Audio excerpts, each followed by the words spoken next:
दोस्तों नमस्कार। पूरी दुनिया में भारत तीसरी बड़ी अर्थव्यवस्था अभी भी है। अगर हम जीडीपी पीपीपी यानी परचेजिंग पावर पैरिटी वाले इंडेक्स पर देखें तो भारत इस वक्त दुनिया की तीसरी सबसे बड़ी अर्थव्यवस्था पहले से ही बन चुका है। वैसे भारत पांचवी बड़ी अर्थव्यवस्था है जीडीपी नॉमिनल के टर्म्स में, और नॉमिनल के टर्म्स में भी हम तीसरी पर पहुंचने वाले हैं। लेकिन आज बात करेंगे, आज की जो चर्चा करेंगे कि भारत कैसे जीडीपी पीपीपी यानी परचेजिंग पावर पैरिटी के पैमाने पर दुनिया की तीसरी सबसे बड़ी अर्थव्यवस्था है। और क्या आपको मालूम है कि पीपीपी के तर्ज पर अमेरिका जो है वो दुनिया की सबसे बड़ी अर्थव्यवस्था नहीं है। दरअसल अमेरिका की जीडीपी इस पैमाने पर भारत की जीडीपी की दोगुनी से भी कम है। तो कौन है नंबर वन अगर भारत तीसरा है तो? और कहाँ है चीन, कहाँ है जापान, कहाँ है जर्मनी, कहाँ है फ्रांस? आइए आज के एपिसोड में इस पे चर्चा करते हैं और उसके बाद ये जानेंगे कि पीपीपी यानी परचेजिंग पावर पैरिटी क्या होती है और इस पर जीडीपी को कैसे मापते हैं और भारत क्यों और कैसे दुनिया की तीसरी बड़ी अर्थव्यवस्था पहले ही बन चुका है। तो चीन इस पैमाने पर सबसे आगे है और चीन की जीडीपी पीपीपी यानी परचेजिंग पावर पैरिटी वो 35,291 अरब डॉलर की है। और ये जो आंकड़ा है, ये सारे आंकड़े हम 2024 के लेटेस्ट फिगर आपको बता रहे हैं कि चीन की जीडीपी जो है इस समय 35,291 बिलियन डॉलर और नंबर वन पोजीशन पर है। वो दूसरे स्थान पर अमेरिका आता है। जी हाँ दोस्तों, पीपीपी के पैमाने पर दूसरे स्थान पर अमेरिका है जिसकी जीडीपी जो है वो 30,000 बिलियन डॉलर से भी कम है। दरअसल ये 28,781 बिलियन डॉलर की उसकी जीडीपी है। और हमारे लिए सबसे खुशी की बात यह है कि भारत इस पैमाने पर दुनिया की तीसरी बड़ी अर्थव्यवस्था है और यहाँ की जो पीपीपी वाली अर्थव्यवस्था है वो 14,600 अरब डॉलर की है।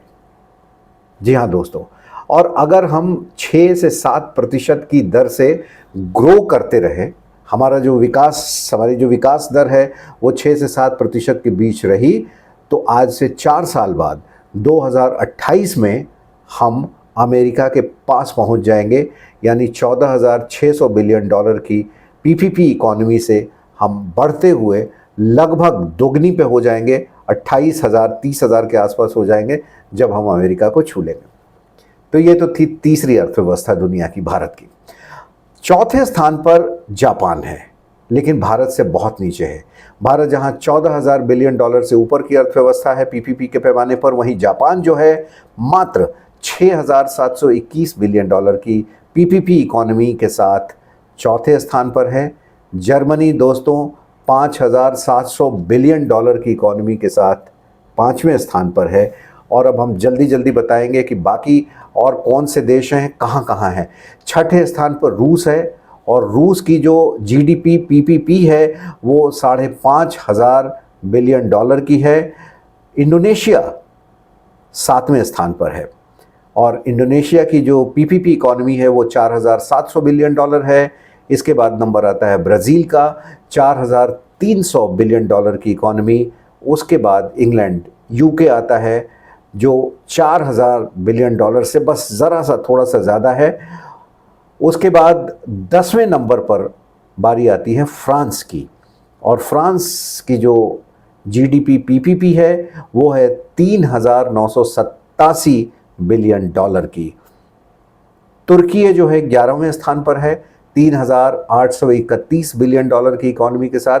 वैसे तुर्की का पोजीशन जो है नॉमिनल जीडीपी पे देखें हम तो वो दुनिया की 18वीं सबसे बड़ी अर्थव्यवस्था है और 12वें स्थान पर अमेरिकी देश मेक्सिको आता है। और जो मेक्सिको है, मेक्सिको की जीडीपी पीपीपी जो है वो 3,434 बिलियन डॉलर है। वैसे ये दुनिया की 12वीं सबसे बड़ी अर्थव्यवस्था है। तो भारत इस पैमाने पर बहुत तेज़ी से आगे बढ़ती अर्थव्यवस्था है, इसमें कहीं कोई दो मत नहीं है। क्योंकि अगर जीडीपी परचेजिंग पावर पैरिटी के पैमाने पर हम मापते हैं तो चीन और अमेरिका के बाद भारत का जो स्थान है वो तीसरा स्थान है। तो भारत पहले से ही जब तीसरी अर्थव्यवस्था बन चुका है तो वो दिन दूर नहीं कि हम नॉमिनल जीडीपी में भी जल्दी ही जापान और जर्मनी को पछाड़ते हुए तीसरी अर्थव्यवस्था बनेंगे। ये तो बात हो गई भारत के रैंकिंग की, भारत का क्रम क्या है। अब आइए जानते हैं कि दरअसल जीडीपी जो है वो क्या होती है, तभी हम समझ पाएंगे कि ये परचेजिंग पावर पैरिटी की जीडीपी क्या है और जो है नॉमिनल जीडीपी जिसे हम आमतौर पे मापते हैं वो क्या होती है। सबसे पहले दोस्तों ये समझते हैं कि जीडीपी दरअसल किसी भी देश में जो सामान बनते हैं और जो सामानों की अंतिम कीमत होती है और जो सर्विसेज हम देते हैं और उन सर्विसेज की, सेवाओं की जो अंतिम कीमत होती है, इन सबको आप जोड़ लें तो वो उस देश की अर्थव्यवस्था कही जाती है। भारत में इस समय 4 ट्रिलियन डॉलर की इकॉनमी जो हम कहते हैं, ये नॉमिनल जीडीपी इस तरीके से मापते हैं क्योंकि हम इसमें इन्फ्लेशन के फैक्टर को नहीं लेते। ये एक अलग चैप्टर है, इस पे हम एक अलग से बना देंगे।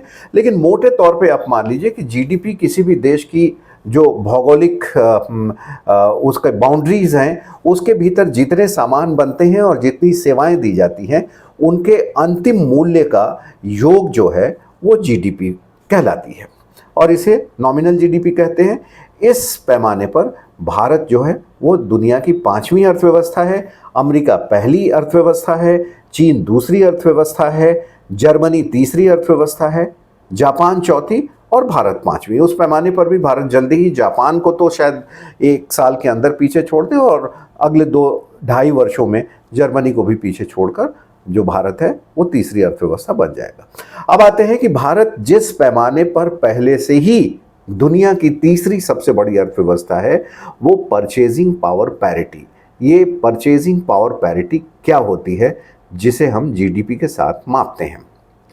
दरअसल आप ये जानिए कि किसी भी देश की मुद्रा एक सामान को खरीद सकती है। अगर वही सामान किसी दूसरे देश में वहाँ की स्थानीय मुद्रा से कम पैसे में खरीदे जा सके तो हम कहते हैं कि वहाँ की जो परचेजिंग पावर पैरिटी है वो कहीं ज़्यादा है। और इसी वजह से भारत इसमें आगे है क्योंकि भारत में सामान जो हैं बाकी देशों के मुकाबले, जो उन्नत देश हैं वहाँ के मुकाबले थोड़े सस्ते मिलते हैं। इसको थोड़ा और आसान तरीके से समझने की कोशिश करते हैं। मान लीजिए एक बर्गर है और ये बर्गर अमेरिका में $1 में मिलता है। $1 का कन्वर्जन रेट मोटा मोटी मान लें कि अभी 80 रुपये अगर है तो भारत में वो 80 रुपये में ही अगर मिलता है तो हमारी PPP purchasing power parity America के बराबर है। लेकिन अगर वही बर्गर हमारे यहाँ 60 रुपये में मिलता है या 50 रुपये में मिलता है तो हम परचेजिंग पावर पैरिटी में अमेरिका से आगे निकल रहे हैं बर्गर की खरीद में। वो इसलिए क्योंकि सेम पैसे देकर हम एक से ज़्यादा बर्गर खरीद ले रहे हैं। एक दूसरे उदाहरण समझते हैं। मान लीजिए कि हमें एक शर्ट खरीदनी है और ये शर्ट भारत में 100 रुपये में मिलती है और यही शर्ट चीन में वहाँ की स्थानीय करेंसी से भारत से जब कन्वर्ट करें तो 75 रुपये में मिल रही है। तो यानी कि चीन जो है इस पैमाने पर भारत से आगे है। अब भारत की आबादी भी बहुत है इसलिए यहाँ परचेजिंग कंजम्पशन भी ज़्यादा है, इसलिए भारत ऐसे ही जीडीपी में आगे है। लेकिन चूँकि सामान और ख़ास करके सेवाएं यहाँ बहुत सस्ती मिलती हैं, इस वजह से भारत पहले ही दुनिया की जीडीपी पीपीपी में तीसरे स्थान पर आ चुका है। और यही वजह है कि दुनिया के सारे देश भारत को दरकिनार करके, इग्नोर करके आज की तारीख में चलने की स्थिति में नहीं है, क्योंकि उन्हें लेबर चाहिए, उन्हें सिंगल विंडो बिजनेस सिस्टम चाहिए। तो भारत में आके ही अपने उद्योग करने होंगे, भारत के लोगों को ही जॉब देना होगा, क्योंकि स्किल्ड और कम पैसे में आपको अगर कोई योग्य उम्मीदवार मिल सकता है तो वो भारत में ही मिल सकता है। और यही वजह है कि भारत की इकॉनमी बहुत तेज़ी से बढ़ रही है और प्रधानमंत्री नरेंद्र मोदी ने जो सपना देखा है कि जब आज़ाद भारत यानी 2047 में जब भारत 100 साल का हो जाएगा, आज़ादी के 100वें सालगिरह पर, तो हम पूरी तरीके से विकसित होंगे और इसी विकास को देखते हुए जो हमारे बजट बन रहे हैं उसी लक्ष्य को पूरा करने की दिशा में एक कदम हम मान सकते हैं। अगले एपिसोड में हम चर्चा करेंगे कि कोई देश जब विकसित हो जाता है तो आम जनता पर उसका क्या प्रभाव पड़ता है, कैसे हम समझें कि हमारा देश विकसित है, विकासशील है या अभी अविकसित है। भारत को हम विकासशील कहते हैं, 2047 में हम पूर्ण विकसित हो जाएंगे, ऐसा सपना है जिसे हम रियलाइज करेंगे, तो एक आम आदमी के जनजीवन पर क्या फ़र्क पड़ेगा, इस बात की चर्चा हम अगले एपिसोड में करेंगे। फिलहाल आपको अगर हमारी ये सीरीज़ पसंद आती है तो आप हमें ज़रूर कमेंट बॉक्स में बताएं, हमारे चैनल को सब्सक्राइब करें, यही आपकी बहुत मदद होगी, बहुत मेहरबानी होगी। मुझे इजाज़त दीजिए अब, नमस्कार।